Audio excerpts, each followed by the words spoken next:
Can you believe we have finally reached the end of this crazy year? That's right. Happy New Year's Eve, everyone. Happy New Year's. Didn't think I'd make it. I didn't think I would.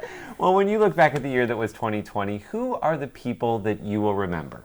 Well, with your help, we've compiled a list of Taiwan's People of the Year. In today's show, we'll be introducing the top 10, and by the end of it, we'll also unveil our own personal picks. I'm Leslie Liao. I'm Natalie Tso. And I'm Andrew Ryan. Let's get straight to it. Taiwan's People of the Year for 2020.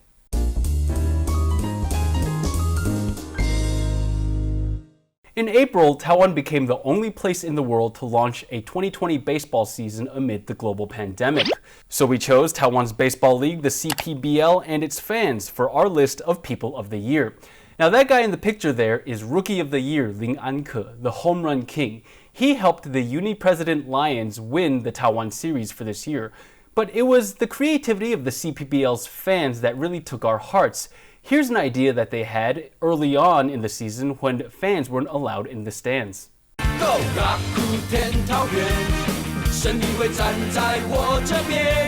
Taiwan is one of the only countries in the world to give the go-ahead to professional baseball. Social distancing rules mean no fans will be allowed into the stadium to watch the game, but the Rakuten Monkeys have come up with a creative way to fill the stands all the same. The Monkeys have teamed up with a robotics company, getting the company to make robotic mannequins dressed up like fans. Come game day, the team will have 500 robots cheering them on.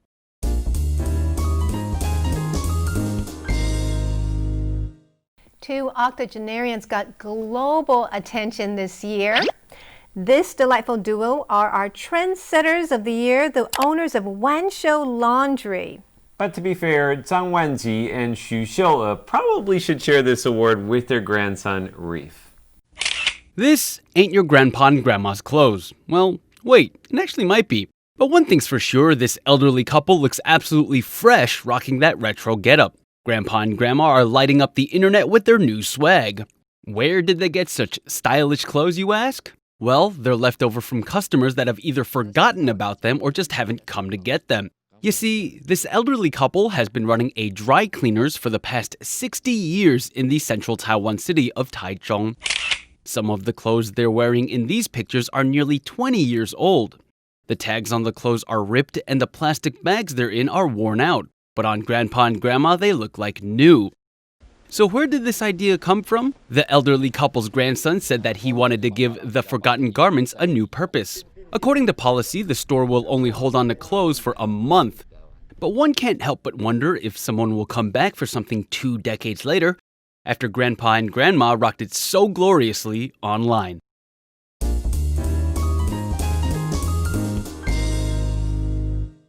Now, when it comes to dealing with COVID-19, Taiwan has the best record in the world. That's right. And that's why our Person of the Year in Medicine is Health Minister Chen Shih-chung. Minister Chen has been tireless in his efforts.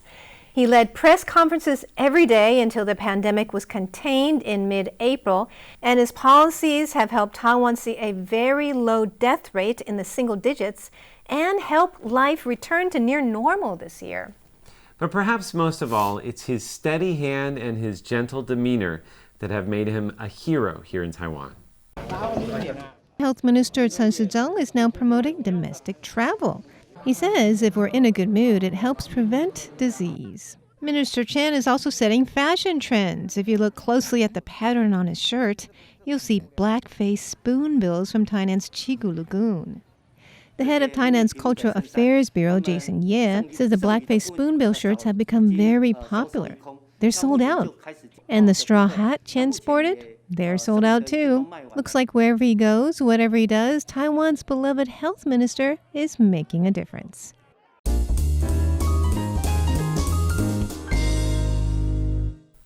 Everybody loves a winner, especially when it's someone who's been at it for more than 60 years. So it's no surprise that our Person of the Year in the category of film this year is veteran actress Shu-fang. At this year's Golden Horse Awards, otherwise known as Taiwan's Oscars, Shu-fang walked away with not 1, but 2 acting awards. All the stars were out in force for the Golden Horse Awards this past Saturday in Taipei, and they went without masks, at least on the red carpet. With the pandemic largely at bay, Taiwan is one of the few places in the world that large-scale events like this are possible.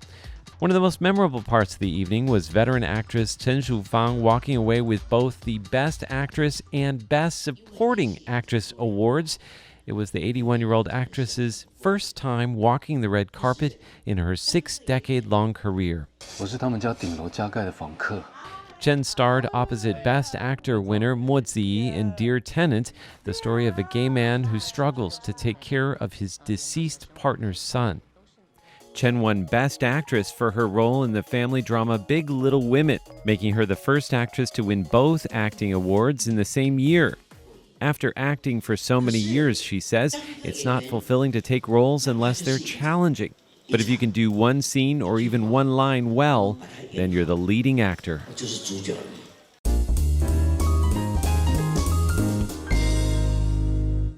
Someone else who won big in 2020 was our Person of the Year in politics, Taiwan's first female president, Ing-wen, who was elected for a second term in January. She staved off a fierce challenge from the charismatic mayor of Kaohsiung, Han Kuo-yu, and went on to win praise from international media for fighting COVID-19 and for standing strong in the face of China. Here's President Tsai Ing-wen at her inauguration in May.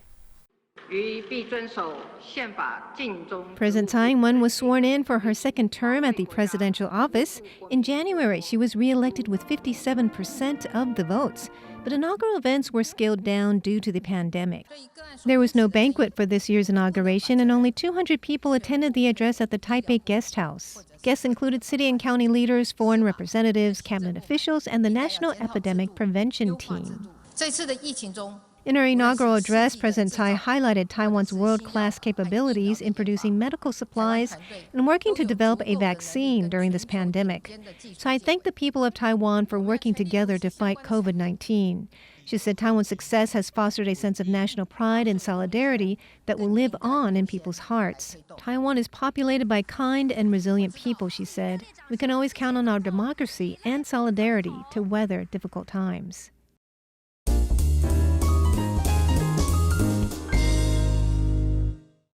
Now, 2020 has been a tough year for democracy, but Taiwan continues to show the world how it's done.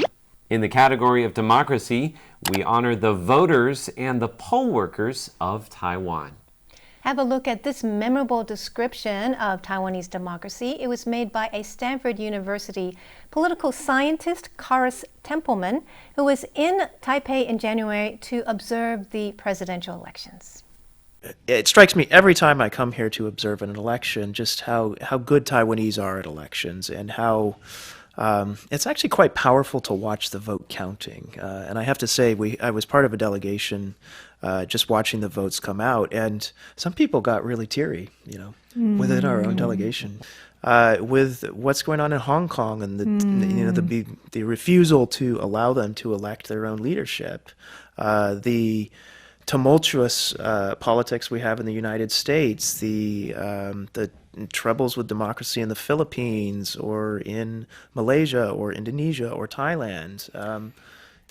Taiwan does this really well. So they show each vote to everybody in the audience, and it could be anybody. It could be me. It could be so a foreigner could go in. Foreigner could go in. A reporter could go in. Members of the campaigns could go in, or just mostly it's ordinary Taiwanese who live in the precinct and want to see how their precinct voted.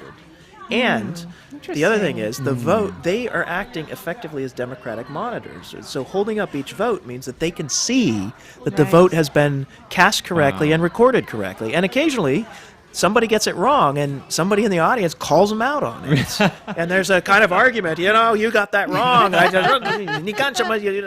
Right? And in classic Taiwanese fashion. And that is just really empowering. It's, some old obasan, keeping Taiwan's democracy on track. The grannies keeping us on track. We need that.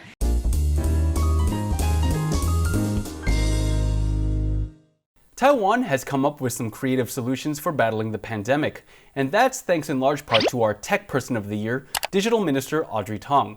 Now, she's also shared some of her methods with other countries. Things like a digital fence to track people in quarantine and an open source platform to show people where to buy masks. But one of her most interesting solutions came in dealing with an internet rumor that said face masks and toilet paper were made from the same material. And the idea of humor over rumor is that 2 hours at most after each trending rumor, we have to push out a social media campaign done by professional comedians that are really funny about the same topic. And so on this particular topic, we pushed out a meme. The premier, Su Chang, shows his backside, wiggling his bottom a little bit. I remember that. That was very in cute. very large font, each of us only have one pair of Botox. And it's a wordplay because Botox is a homonym to stockpiling, 囤, in Mandarin. Yeah. Right. So it says that 无论你再怎么会囤，我们都只有一粒卡层. So stockpiling doesn't help. And then with the table that says it's a different materials and so on. And it went very viral, maybe have an R value of 5. Wow, yeah. And so people who have laughed about this, as you just did, is literally incapable of feeling outrage about the same thing. And so it's a vaccination against the conspiracy theories. And we eventually found out the people who initially started this conspiracy theory, turns out they were tissue paper resellers. Oh, really? That's not surprising. Yeah, they were persecuted. Have a business interest.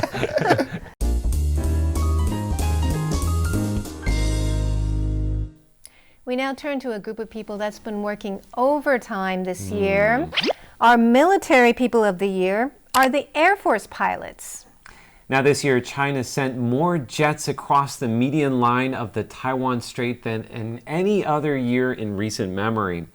In fact, this video showing the response from Taiwan's Air Force was one of our most watched videos of the year. When the alarm starts ringing, the timer begins. Pilots rush out of the guard room, equipment in hand, and make a beeline for their fighter jets. These F-16s only have 6 minutes to get off the ground and intercept any threat that might be coming Taiwan's way. Luckily, no one is attacking this time. This is just a defense drill to make sure military capabilities don't slack over the Lunar New Year. Once these aircraft return, they need to be rinsed off to remove any salt that may have stuck onto the plane's fuselage during low-altitude missions over the ocean.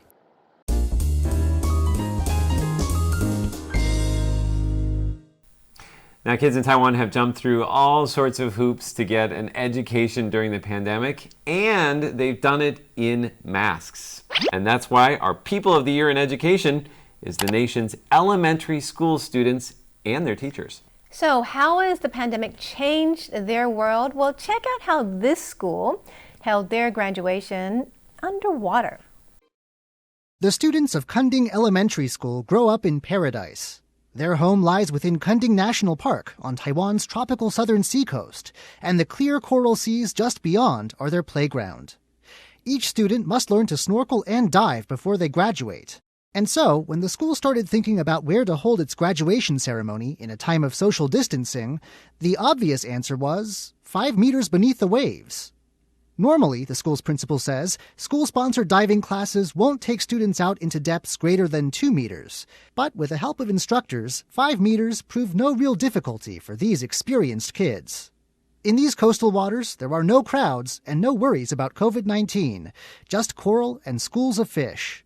With waterproof graduation certificates, the students could enjoy a feeling of accomplishment with friends, while celebrating the unique place they call home.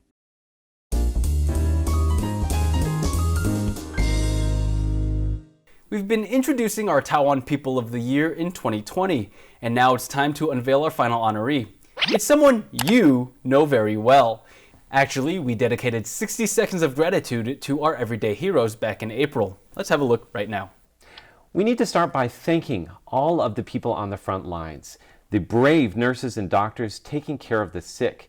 Thank you to the scientists and the inventors for coming up with cures and solutions, the factory workers boosting production of surgical masks and supplies, the journalists keeping us informed, the servers and chefs feeding our bellies, the artists feeding our souls, even if it means performing online, the people taking our temperature and spraying our hands, the clerks stocking the shelves and dealing with lines at the pharmacy, the taxi drivers, the bus drivers, and the train drivers shuttling us from A to B, the delivery people bringing things to us so that we don't have to leave home, the teachers guiding our children through scary times, the migrant workers far from home taking care of our elderly and infirmed, and most of all, thank you. Thank you for washing your hands, for wearing a mask, and for keeping your spirits up even when the coronavirus gets you down. Thank you for reaching out even as you keep your distance, because at the end of the day, we're all in this together. Now we finally come to the end of our 2020 People of the Year of Taiwan list. And the question is, if you could choose one person from that list, who would you choose? Let's start with Leslie. I took a little bit of a liberty here. It was a play on our last one, but I chose the health workers that kept us safe. Everybody knows, or at least everybody who watches the show knows, I like to take a little bit of fun and liberty when I do these words, but I could be snarky at the beginning of next year. So let's close out the end of the year by thanking the people who are putting their lives at risk every day to keep us safe. That's a great one. Right. And I also, my turn? Your turn. On that note, I'd like to thank our health minister and the leader of the CECC, Chen Shih-chung, for his tireless dedication and leadership, tracing every contact, educating the entire public on how to stay safe, and he has kept us safe this year. Thank you very much. Well, we all, I think, have a lot in common. I chose Minister Chen too. Really? Yeah. What a hero, man. I mean, he is so steady under pressure. The first time I really took notice of him was at the beginning, after that first flight came back from Wuhan with, evacuating people. And he was up all night long. And he actually broke down in tears at the press conference because the pressure, he's carried that pressure. So this is a guy who's got the IQ. He's also got the EQ. And he's appeared in GQ as well. That's right. That's right. So we want to thank everyone who has helped get us through this rough year. And we want to thank you for watching. Be sure to connect with us on social media. Yes, if you like our show, subscribe and leave a comment below. For Taiwan Insider, I'm Natalie Tso. I'm Leslie Liao. And I'm Andrew Ryan. Happy New Year.